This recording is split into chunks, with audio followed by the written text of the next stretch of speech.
మార్చే తలరాతను మార్చే ఓటు హక్కు ఖచ్చితంగా వినియోగించుకోవాలి. ఈసీ ఎన్ని ప్రయత్నాలు చేస్తున్నా హైదరాబాద్లో మంతకొడు కనుక సాగుతుంది. చాలా పోలింగ్ కేంద్రాల్లో ఓటర్లు కనిపించినటువంటి పరిస్థితి కనిపిస్తుంది. సో ఓటింగ్ శాతం పెరగాలని ఆశిద్దాం. చైతన్యం రావాలి. ఇప్పటికి కూడా చాలా వరకు ట్రెండ్స్ అవుతున్నాయి. ఇంకా హైదరాబాద్లో ఓటర్లు లేవలేదా? సో ఖచ్చితంగా దానికి సమాధానం చెప్పాలి. ప్రతి ఒక్క యువత ఓటర్ లేచి ఓటు హక్కు వినియోగించుకోవాలి. సో తద్వారా అంటే భారతదేశం కానీ రాష్ట్రంలో మన బాధ్యత నిర్వర్తించాలి. 5 ఏళ్ళకి వచ్చే ఎన్నికలు మన తలరాతను మార్చేవి. ఖచ్చితంగా బాధ్యతాయుతంగా ఓటు వేయాల్సిన అవసరం ఉందని ఇప్పటికే చెప్తున్నటువంటి పరిస్థితి కూడా కనిపిస్తుంది. ఎస్ మా ప్రతినిధి రైట్ హైదరాబాద్ నుంచి మరికొన్ని అప్డేట్స్ అందించేందుకు మా ప్రతినిధి హరీష్ మనకి లైవ్లో సిద్ధంగా ఉన్నారు. ఎస్ హరీష్, చెప్పండి. ప్రధానంగా హైదరాబాద్ సంబంధించి ఇప్పుడే మాట్లాడుకుంటున్నాం. పోలింగ్ శాతం చాలా తక్కువగా నమోదవుతున్నటువంటి పరిస్థితి. సో పోలింగ్ శాతం పెరిగే అవకాశం ఉందా? రాష్ట్ర వ్యాప్తంగా చాలా చోట్ల పవర్ కట్, రాత్రి నుంచి కరెంట్ లేకపోవడం, పోలింగ్ ఆలస్యంగా నమోదైనటువంటి పరిస్థితులు కూడా చూసాం. సో ఎన్నికల అధికారులు ఎలాంటి చర్యలు తీసుకుంటున్నారు? ఎంతవరకు పోలింగ్ సర్వేకి సంబంధించి అప్డేట్స్ ఏంటి? రాజశేఖర్, ఇప్పట్లాగానే హైదరాబాద్ సంబంధించి కూడా మందకోడిగా పోలింగ్ కొనసాగుతున్నది. ఉదయం 7 గంటలకు ప్రారంభమైనది. ఇక వెదర్ కూడా వెదర్ కూడా వాతావరణం సహకరిస్తున్న నేపథ్యం ఉన్నది. ఇక అంతా కూడా ఇక జిల్లాలకు సంబంధించి కూడా పెద్ద ఎత్తున లైన్లో బారులు తీస్తున్న నేపథ్యం కనిపిస్తుంది. హైదరాబాద్ విషయానికి వస్తే గత అసెంబ్లీ ఎన్నికల్లో కూడా ఇదే హైదరాబాద్ అత్యల్పంగా ఏదైతే పోలింగ్ నమోదు అయింది, ఇప్పుడు కూడా అదే ఆ మాదిరిగా కొనసాగుతున్న నేపథ్యం కనిపిస్తుంది. ఇక ఏదైతే సినీ ప్రముఖులు కావచ్చు, రాజకీయ ప్రభుత్వాలు కావచ్చు, హైదరాబాద్ సెగ్మెంట్ లకు సంబంధించి సికింద్రాబాద్ సెగ్మెంట్, అలాగే జూలేల, మల్కాజ్గిరి 4 ఆ సెగ్మెంట్ లకు సంబంధించిన అభ్యర్థులు కావచ్చు, రాజకీయ ప్రముఖులంతా కూడా ఓటు వేసిన ఆ నేపథ్యం కనిపిస్తుంది. ఇక ఇప్పుడు హైదరాబాద్ సంబంధించి 7 నియోజకవర్గాలకు సంబంధించి కూడా గతంలో మాదిరిగానే ఆ పోలింగ్ కొనసాగుతున్న నేపథ్యం కనిపిస్తుంది. గతంలో గోషామాలకు సంబంధించి కావచ్చు, కార్వాన్, చార్మినార్ సంబంధించి ఈ పోలింగ్ కేంద్రాల్లో సమస్యాత్మకమైన పోలింగ్ కేంద్రాలు ఉంటాయి. దీంట్లో ప్రధానమైన ఆరోపణలు గత అసెంబ్లీ ఎన్నికలకు సంబంధించి కూడా కాంగ్రెస్ పార్టీ అభ్యర్థి ఫిరోజ్ ఖాన్ ప్రధానమైన ఆరోపణలు చేశారు. ఏదైతే ఈ కాన్స్టిట్యున్సీలకు సంబంధించి కూడా బోగస్ ఓట్లు కలిగి ఉన్నాయని కూడా గతంలో ఏదైతే ఎన్నికల సంఘానికి కూడా ఆయన ఎన్నికల కమిషన్ కు ఆయన ఏదైతే దర్యాప్తు దరఖాస్తు చేసిన నేపథ్యంలో దీనిపైన స్పందించాలని కూడా దరఖాస్తు చేశారు. ఇప్పుడు కూడా అదే విధంగా కొనసాగుతున్న ఏర్పాట్లకు సంబంధించి కూడా ప్రస్తుతం మనం నాంపల్లికి సంబంధించి కూడా సఖీ పోలింగ్ కేంద్రం వద్ద ఉన్న ప్రత్యేకంగా చూడవచ్చు. అంటే మహిళలకు సంబంధించి సఖీ కేంద్రాలకు సంబంధించి కూడా హైదరాబాద్ సెగ్మెంట్, సికింద్రాబాద్ ఆ సెగ్మెంట్లకు సంబంధించి కూడా పెద్ద ఎత్తున సఖీ కేంద్రాలు కావచ్చు, విమెన్ పోలింగ్ కేంద్రాలు ఏర్పాటు చేశారు. మరోవైపు యువతకు సంబంధించి కూడా ప్రత్యేకంగా యూత్ పోలింగ్ కేంద్రాలను కూడా ఏర్పడు. ఎందుకంటే గతంలో మాదిరిగా పోలింగ్ ఆ శాతాన్ని పెంచేందుకు ఎన్నికల కమిషన్ కావచ్చు, సఖీ కేంద్రాలు కావచ్చు, ప్రధానంగా ఇట్లాంటి ఆకట్టుకునే విధంగా కూడా ఈ పోలింగ్ కేంద్రాలను ఏర్పాటు చేశారు. ప్రధానంగా మనం చూడవచ్చు. అంటే ఒక్కొక్కరిగా ఇప్పుడు ఇళ్ళ నుంచి బయటకు వచ్చిన ఉదయం అంటే 7 గంటల నుంచి కూడా హైదరాబాద్ ఇప్పటి వరకు 5.6 పోలింగ్ శాతం నమోదు అవడం చూస్తే దీనికి సంబంధించి అంటే కొన్ని ఏరియాలకు సంబంధించి కూడా నిన్న ఏదైతే అర్ధరాత్రికి సంబంధించి కూడా ఈదురుగాలు వీచిన నేపథ్యం ఉన్నది కాబట్టి అక్కడ పోలింగ్ కేంద్రాల్లో కూడా ఏదైతే పవర్ కట్ ఉన్న నేపథ్యం కనిపిస్తుంది. దాంతో భాగంగానే కొన్ని ఆ పోలింగ్ కేంద్రాలకు సంబంధించి కూడా ఇక హైదరాబాద్ సెగ్మెంట్ లో ఏదైతే పోలింగ్ కేంద్రాల్లో పోలింగ్ లేట్ గా నమోదు అవుతున్న నేపథ్యం కనిపిస్తుంది. ప్రధానంగా గతంలో మాదిరిగానే సంబంధించి ఇక హైదరాబాద్ కి ఏదైతే ఇప్పుడిప్పుడే పోలింగ్ కేంద్రాలకు ఓటు హక్కును వినియోగించుకునేందుకు వస్తున్నారు. దానికి సంబంధించిన పూర్తి ఏర్పాట్లు కావచ్చు. అంటే ఆ ఓటు ఏదైతే పోలింగ్ నమోదు శాతాన్ని పెంచేందుకు ప్రత్యేకంగా ఏర్పాట్లు చేశారు. సఖీ కేంద్రాలు కావచ్చు, సంబంధించిన దివ్యాంగులకు సంబంధించి వాళ్ళకు కూడా ప్రత్యేక ఏర్పాట్లు కావచ్చు. వీటన్నిటిని కూడా హైదరాబాద్ లో అన్ని పోలింగ్ కేంద్రాలకు కూడా ఏర్పాటు చేసిన హైదరాబాద్ ఓటర్లంతా కూడా ఇప్పుడిప్పుడే పోలింగ్ కేంద్రాలకు వస్తారు. గతంలో మాదిరిగానే కొనసాగుతుంది. ఇక చూడాలి మరి సాయంత్రం వరకు ఎంత మేరకు పోలింగ్ శాతం నమోదవుతుంది. గతంలో ఆ మాదిరి గత అసెంబ్లీ ఎన్నికలకు సంబంధించి కూడా పెద్ద ఎత్తున బోగస్ ఓటు ఏదైతే ఓటర్లు ఉన్నారంటే ఓటు వేసినట్లు ప్రధానమైన కాంగ్రెస్ పార్టీ ఆరోపించింది. దానిపైన కూడా ప్రత్యేకంగా నిఘా వ్యవస్థను ఏర్పాటు చేశారు. దాంట్లో ఒక ప్రత్యేక విభాగాన్ని ఏర్పాటు చేశారు. ఎవరైతే ఆ ఓటు బ్యాంకు ఇంకా 6,000 బోగస్ ఓట్లు గుర్తించిన నేపథ్యం కావచ్చు, వాటన్నిటినీ శుభ్రంగా పరిశీలించిన తర్వాతనే వాళ్ళను ఆ ఓటు వేసేందుకు పోలింగ్ కేంద్రాలకు అనుమతిస్తున్న ఆ నేపథ్యం కనిపిస్తుంది. మొత్తంగా హైదరాబాద్ సంబంధించి కూడా నిఘా వ్యవస్థ కూడా ప్రత్యేకంగా ఏదైతే పటిష్ట బందోబస్తు కూడా కొనసాగుతున్నాయి. వైపు ఆర్మీ పోలీసులు కావచ్చు, కేంద్ర బలగాలు కావచ్చు, సివిల్ పోలీసులతో పాటుగా ప్రత్యేకంగా నిఘా వ్యవస్థను ఏర్పాటు చేశారు, బందోబస్తు ఏర్పాటు చేశారు. ఎందుకంటే ఈ హైదరాబాద్ పార్లమెంట్ సెగ్మెంట్ సంబంధించి కూడా చాలా వరకు సమస్యాత్మకమైన పోలింగ్ కేంద్రాలు ఉంటాయి. దీంట్లో ఏ చిన్న సంఘటన జరిగి కూడా పెద్ద ఎత్తున ఆ పోలింగ్ కి ఆటంకం కలిగే అవకాశం ఉంటుంది. కాబట్టి వాటన్నిటిని కూడా ఇప్పటి వరకు ఎలాంటి అవాంఛనీయ ఘటన జరుగుతున్నా కూడా సెక్యూరిటీ పరంగా కూడా ఇక్కడ police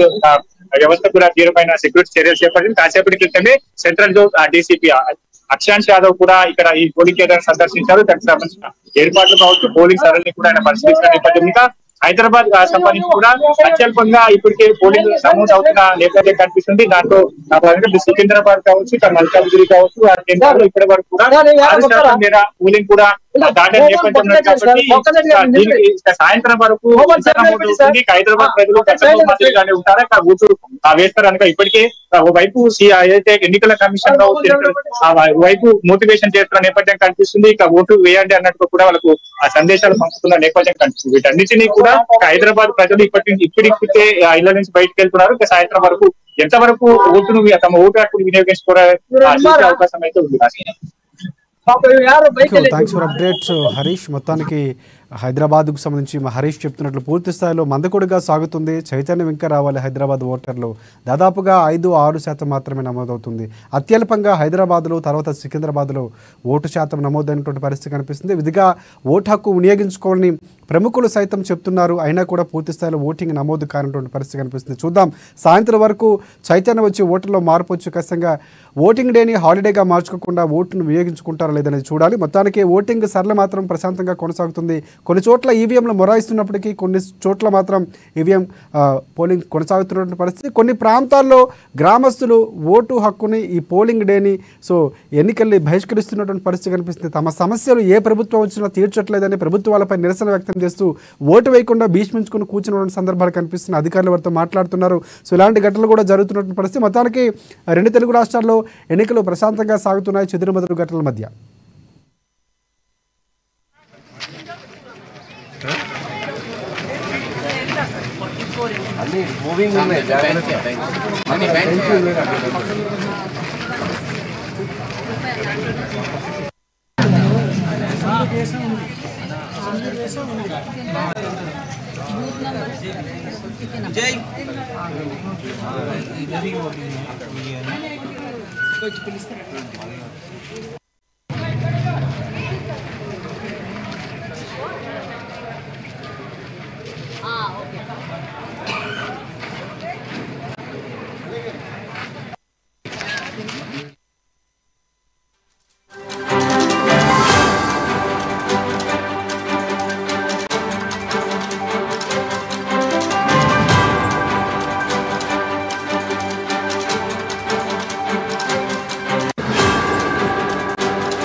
After casting a vote right now, I only have to tell to all the voters that it is a responsibility of every citizen that they need to go out to vote, because the vote brings 2 changes.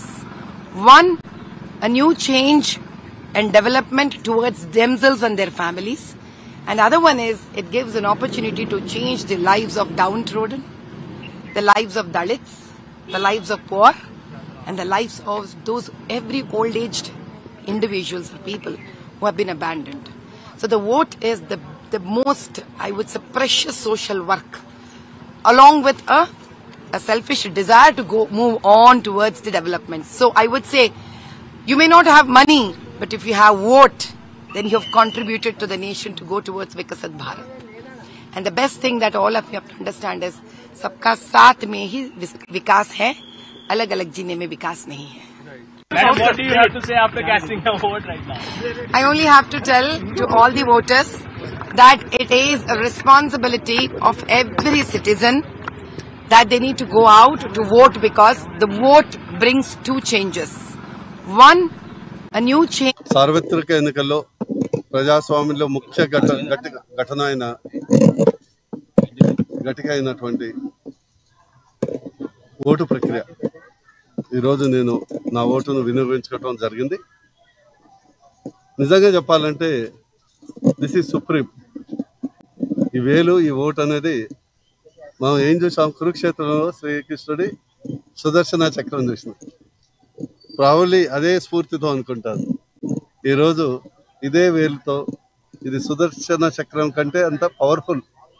ఈ vote అనేది హీరోలను zero చేస్తుంది, జీరోలను hero చేస్తుంది.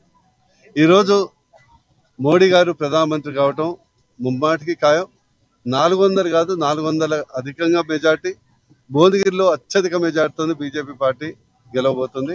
ఇది ప్రజల యొక్క ముఖంలో గుండె చప్పుడు అనేది మోడీ మోడీ అనేది కనిపిస్తుంది.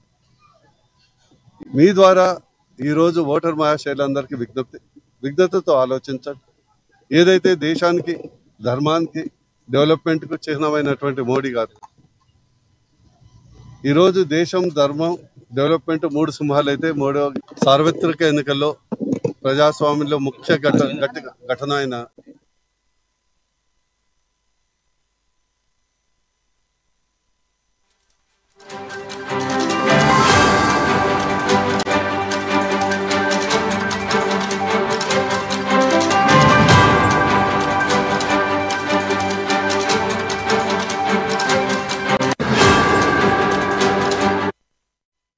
రైట్. అసెంబ్లీ సార్వత్రిక ఎన్నికల పోలింగ్ 2 తెలుగు రాష్ట్రాల్లో కొనసాగుతుంది. తెలంగాణలో తొలి 2 గంటల్లో 9.48% పోలింగ్ నమోదైంది. ఇక ఆదిలాబాద్లో 13.22% నమోదైనటువంటి పరిస్థితి కనిపిస్తుంది. ఖమ్మంలో 12.24%గా నమోదైంది.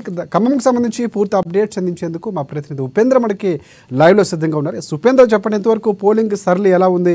సో ఓటింగ్ శాతం ఎంత నమోదైంది? 12.24% నమోదైంది ఖమ్మంకి సంబంధించి. ఏ సెగ్మెంట్లో ఎంత నమోదైంది? పూర్తి స్థాయిలో చూసుకుంటే పోలింగ్ ఈసారి ఎలా